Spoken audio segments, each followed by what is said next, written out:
Welcome back to the Fantasy Hockey Podcast. It's just Brandon this time. So 2 weeks ago we had Gamby by himself because I was in the Jersey Shore. This weekend, Gamby went up to Vermont because it's not cold enough in New York, I guess.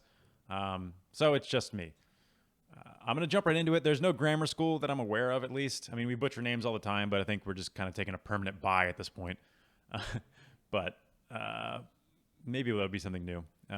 In the week review, I think one of the most, I don't know if it's funny or what it is that happened, is Binnington. I remember when Binnington hit the scene, how everybody reacted to how collected and calm he was.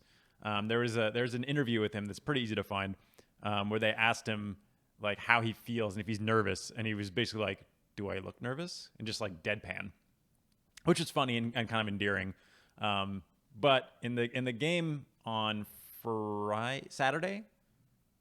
Saturday against the Sharks, he was like he definitely is not completely cool the whole time. He got pulled in that game. Ville Husso went and actually won the game later, but Binnington was pulled, and he basically punched like everybody. I'm not even sure who he targeted, but he just like was a drive-by punching people on his way out. I don't know who the first person he punched was. Somebody like towards the bench. Then it seemed like I think it was Carlson that he hit second. And then he went after Dubnyk for a second. I don't know. He was definitely not his traditional super cool go with the flow self on Saturday night. But the only other thing I have here for the week review is Buffalo now is on the wrong side of 3-0 shutouts twice, both against Philly. They were shut out once by Brian Elliott, and then in back-to-back nights, and this is even with Jack Eichel back in the lineup, they were shut out by Carter Hart the next day. So that's a bad look, obviously. I don't really know where Buffalo goes from here. You know, there's a lot of rumors swirling about basically every piece on that team. The most notable ones, of course, being Jack Eichel himself, but also Ristolainen, which I think, you know, I think every single statistician would say that them trading Ristolainen is a good thing, and that Ristolainen's bad and all that, whatever. But he still carries a lot of like weight as far as trade pieces go. He's relatively well liked as an asset among the NHL GMs, as far as I know. So it'll be interesting to see what happens. You have to assume there's going to be trades coming from Buffalo. I mean, the season's over for them at this point, and it's getting embarrassing actually, considering that. I mean, with Taylor Hall joining the lineup, there was some optimism that they'd be able to do something this season. Nope. Okay, moving into the injury report. This is a like strangely long one compared to typical weeks.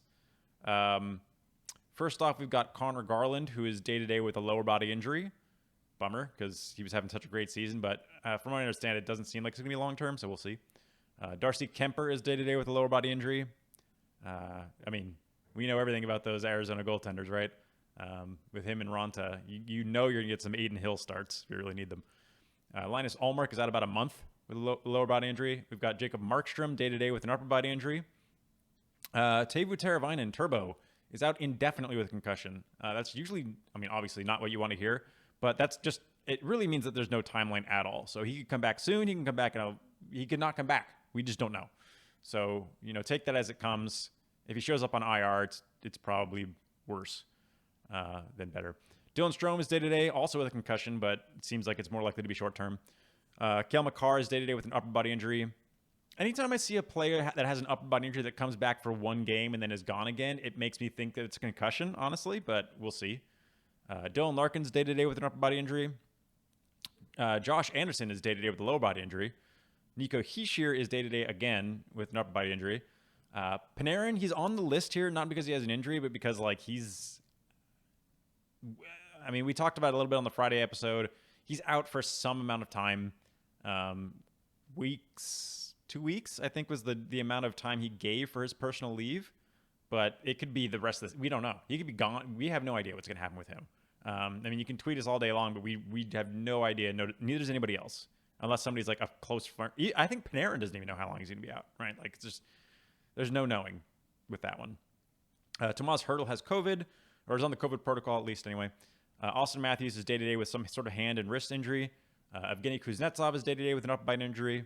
And then we have a bunch returning. We had Jack Eichel return here on Sunday. Rope Hintz returned. Erik Karlsson returned, and I'll talk about Erik Karlsson just for a second because there's a lot of skepticism about Erik Karlsson the rest of the season, as there should be.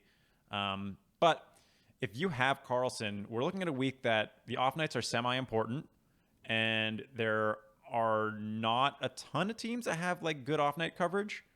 And Erik Karlsson is if you're considering dropping him, he has 3 off nights next week. So replace game may not be so easy. And his first game back, despite not getting any points, he did have 6 shots on net, that's a good sign. You know, if we're saying he's hurt, and he seems to be permanently hurt, so maybe he still is hurt, but usually it comes in the form of not putting shots on net in his case, even if it's a lower body injury. So it makes me a little bit optimistic that, we're talking about one game here, but that hopefully he will be a bit better rest of the season, but I don't know. Jake Muzzin returned. Rasmus Ristolainen returned. We had Anthony Cirelli returning.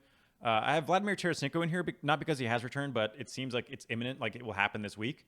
It's going to have implications on guys like Jordan Kyrou, Mike Hoffman, even guys like Zach Sanford, and like basically anybody else in the top 9 even. I think the most likely scenario is that we're going to see Mike Hoffman stay in the bottom 6, which is, I don't know why, but that the power plays, I don't know if they're going to keep them split the way they are now, if they're going to try to load one up with Senko on it. We'll see.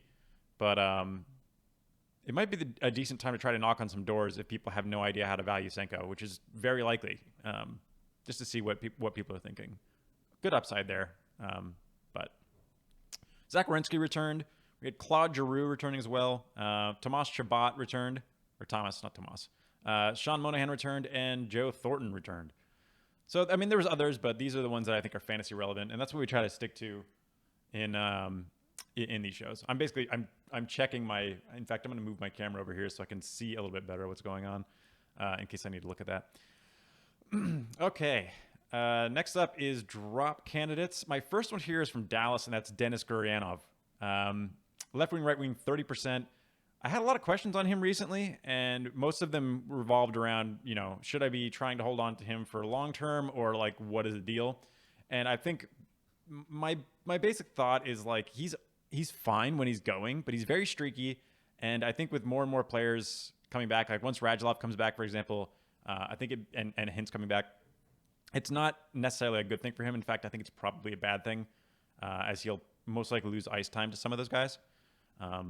So I don't think you need to be. I know there was a lot of chatter about how good he is at the beginning of the season. I think he's fine. I wouldn't be. I don't have him on. I have 0 shares of Gurianov, if that tells you anything, and I have like 10 rosters. So Dylan Larkin is my next drop candidate. Center, 70%. I think the biggest reason he's on here, despite the fact that he probably just has earned it by now, is that he is out, but not on IR. And Detroit only has 2 games this coming week. They have the worst schedule of anybody. There's just not enough reasons to keep him, honestly. You could try to trade him, but I don't think I would want to walk into this coming week, especially if you don't have IR plus slots, rostering a guy that at best is going to get you 2 starts, and at worst is going to just eat a roster spot and not play at all. So that's kind of my 2 cents on Larkin. My last one here is Trevor Zegras. I get that there's a lot of hype around him. I don't understand why he jumped to above 20% ownership. He shouldn't be there yet. We need to let him earn it a little bit more. Not super in love with his ice time, getting 12 to 15 minutes a game. Of course, there's a crazy amount of upside with him, but I don't think Anaheim is. They're not giving him the opportunity to do it just yet, so we'll see. Moving to long-term targets, I've got 5 of them here. And they vary quite a bit. The first 2 are super low ownership. The first one is Colin Blackwell. Left wing, right wing, 1%. We talked about it briefly on the Patreon Discord earlier about what Blackwell kind of looks like. The thing to like the most about him is, he's obviously taking advantage of a situation on the Rangers with Panarin being out. He got top 6 minutes, and he has just run with it. They're giving him power play 1 as well, which is pretty surprising, but he's earned that as well. He's got a power play goal already. The guy has more points than Mika Zibanejad.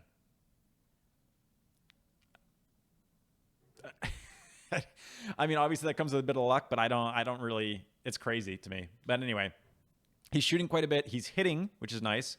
So he's got that kind of multi-cat monster qualities about him. And he's put up points. I mean, what else do you need from him? His ice time is in line. You know, he's getting, I mean, he's kind of varying a bit, but he's starting to get closer to that 17 minutes a game you'd like to see from a guy like him. And at 1% owned, like, that's great. Very widely available in super deep leagues. I've already picked him up in a league that rosters 300 players. I picked him up on Friday for the off nights last week. So he's definitely an option to be paying attention to. Another one, very similar actually, is Rudolph's Balcers, left wing, 0% owned. I bet a bunch of people being like, I don't even know who that is or what team he plays for. He is a winger on the Sharks. Sort of similar in that they don't have a whole lot of offensive options, so they've kind of been trying people. Balcers is doing well. That's just kind of the simplest way to put it. He's putting up points. He's getting power play time. He's getting good ice time. He's shooting. I don't like him anywhere near as much as I like Blackwell, but he does have off nights coming up this week. And at 0% owned, he's available in pretty much every league. So especially those super deep leagues, he's somebody to be looking at. Next up here, I feel like we should have mentioned before, and we just kind of haven't, is Radko Gudas. D, 34%, strictly a Bangers League option, but he is on another level this season. He tends to be somebody that's rostered in these types of leagues usually, but he is really, I mean, he is the all-star for those types. I mean, he's up there with Adam Larson for putting up multiple cats, and he gets a lot more pims. Next one here is Drake Batherson, right wing 20%. Once again, he's doing his streaky thing. He's on a line I don't love, although he does have Stützle with him, which is nice. But I think he's being centered by like Stepan or something. Although there's really no great center, but I think I would rather him. I don't know, actually. Maybe it makes better sense for him to be playing with Stützle. Maybe that's a better line mate than Tkachuk is, actually. And he gets power play 1. He shoots and hits, as we know, and his ice time has been going up. The biggest thing with Batherson is he's tied to his ice time. Once he starts playing poorly, he starts losing ice time. He starts losing value. Kind of typical with any cat, like high shot, high hit type player. You need them to get the ice time to really be able to shine with that. My last one here is way higher owned than I would usually put on this list, but I got a lot of questions about dropping or trading or whatever with this player, and that's Kevin Fiala, left wing, right wing, 59%. He clearly got dropped by a lot of GMs during all the COVID outbreaks for Minnesota. He should not be on anybody's waiver wire, in my opinion. He's shooting a ton. I think we're going to see a resurgence similar to last season, where he's a goals first, shoot first, like dominator, and I think that we should be not necessarily expecting him to be like a I don't know, a 6th round draft pick value, but he could easily be there. And I especially, once again, we're looking at this coming week, and he has the 3 off nights. But I think if you've listened to the show long enough, you know that I like anybody that shoots 3 times or more a game, and he's shooting more than 3 times a game. So it's going to be hard to shake me off of a guy like Fiala right now. Especially considering the limited options that Minnesota has. Even if he plays poorly, they can't realistically move him down the lineup early. Okay, into the week preview. So, like I mentioned, Detroit is the one that's not so good, unfortunately. They only play twice, and they play on bad game nights, meaning they're heavy game nights. This coming week, only Monday, Wednesday, and Friday are truly off nights. When we define off nights, we say that there's less than half of the teams are playing. So that would be 7 or less total games. Now, Tuesday and Sunday both have 8 total games. So you may not be benching on those nights, but you may be benching. It sort of depends on what your roster composition looks like. There's a good chance that the coming week is fairly just good for most GMs because it is fairly balanced. Saturday is going to be sort of hard to avoid with so many teams playing. It's 12 games played on that Saturday and 10 games played on Thursday. But I think typically what you want to do in situations like this is go for the Monday, Wednesday, Friday, and then swap out if you can. If you have options on Tuesday, you could try to get even more granular with it and grab somebody that plays Monday and Tuesday, and then swap for somebody that plays Wednesday and Friday if you're trying to avoid that Thursday slate. It really depends on how many ads you have, how active other GMs are, and what your matchup looks like, and how active you want to be, honestly, because it's a lot of work if you want to try to maximize like that. Okay. As far as teams that have those Monday, Wednesday, Friday off nights, we've got Anaheim, Colorado, Minnesota, San Jose, St. Louis, and Vegas. basically any player from any of those teams should be on your radar. But the ones that I like the most, and everybody on this list are from one of those teams. Rudolphs Balcers is the first one. 0% owned. I already talked about him, so I'm not going to go back into it, but he's a good option and somebody I'm actually going to be targeting in that same 300-person league, or 300 rostered league. Max Jones is somebody else I'm looking at here. 0% as well. He is getting increased ice time. He's been scoring lately over in Anaheim. He's left wing only. He's getting power play 1. Who knows if it really lasts? But at 0% again, and he's got the good off nights. He's another player that I think is worth looking at least. They played St. Louis twice. They've been looking a little bit easier to score on than previously predicted. So they may be able to find some luck there. They do have 2 Colorado games on Friday and Saturday, so maybe not the best matchup there. But for Monday and Wednesday, and in a super deep league, I'm looking at them. As well as Maxime Comtois, left wing, right wing. He's 20% owned, which is a little higher than I thought. I know he's been scoring a lot of goals, but there's not a whole lot of metrics to back up what he's doing, and I don't really love his line. I think the actually I do love his line now that it's changed. I think the Max Jones, Ryan Getzlav, Maxime Comtois line is the best line they have rolling right now. On top of that, interestingly, and maybe this may be the best ad so far, is Ricard Raquel, left wing, right wing, 20%. We know he shoots. We know he hits. He finally got his first goal. He's still playing power play 1. I like him more than any of those other players. But I feel like even at 20% owned, I feel like he's probably rostered in more leagues than most of those other guys are. So it really depends on what you need there. Next one up is a higher owned guy in Matt Zuccarello, right wing, 41% owned. He's more of a points type player, although his ice time and shots on goal per game have been increasing. He's getting good power play time. He's been getting a ton of points, so I feel like the cat's out of the bag with him. He's gotten added quite a bit recently. I think that he's going to slow down a little bit, but he's got those off nights, and you can't really complain about that. Not the best matchups against Vegas twice and Arizona twice, all on the road, but I still think that he's one of the better pickups you can get here. Other guys that I guess sort of missed the cut, but I was considering are guys like Zach Sanford and Jordan Kyrou and Oscar Sundqvist, all on the Blues, who I think are all maybes, but it just really matters where Tarasenko slots in. So if he slots in and Kyrou's still top 6, he becomes probably a nice look, although he's already 47% owned, I think. Zach Sanford could potentially stay top left wing, which would make him sort of interesting. And then Oscar Sundqvist could wind up with good line mates. He's already playing with Mike Hoffman. If he winds up with somebody strong on his right wing, it could even be Senk. I mean, I doubt it, but it's possible. Even if it's Kyrou, that's a pretty good line. Kyrou, Sundqvist, Hoffman could do some damage. So it's just worth it, keeping an eye on all those guys. The last one I have here is a Bangers League option, and potentially a Points League option, depending on how your points break down, is Mario Ferraro. Defenseman on San Jose. He plays some power play 2 time alongside Brent Burns. He plays top pairing with Brent Burns. He's been getting some points here and there. He gets pretty good banger stats, although they've been sort of inconsistent lately. But somebody I was looking to drop until I saw the in that same 300-person roster league, until I saw the this week coming, and that if I wouldn't be able to replace him with anybody better than him that I would get the same amount of starts from. So Mario Ferraro it is for me.